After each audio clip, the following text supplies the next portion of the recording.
రాయలసీమలో అక్కడి నుంచి మీరు చూసేట్టు కేసీ కెనాల్, ఈ పక్క వస్తే అందిరి నీవా, ఇంకో పక్క పోతే తెలుగు గంగా, ఇంకో పక్క పోతే గాలేరు నగిరి, అన్ని కాలువలకు నీళ్లు వెళ్ళిపోతాయి.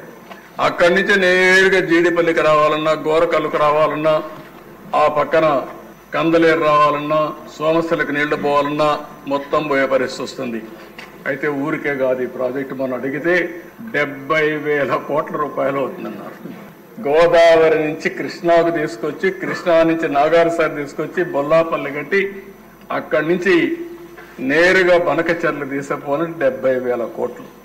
ఈ 70,000 కోట్లు ఏ విధంగా వస్తుందో అందరూ ఆలోచించాల్సిన అవసరం ఉంది. అయితే నా జీవిత ఆశయం ఎప్పటికైనా సరే ఇది పూర్తి చేసి నదుల అనుసంధానం పూర్తి చేయాలనేది నా జీవితం. నేను చూడాలని నా కళ. ఇది చేయగలిగితే చరిత్ర, ఆ చరిత్ర సృష్టించాలంటే ఇక్కడవన్నీ అయిపోతాయి, కానీ బనకచెర్లకు తీసుకుపోవడమే అతిపెద్ద సమస్య.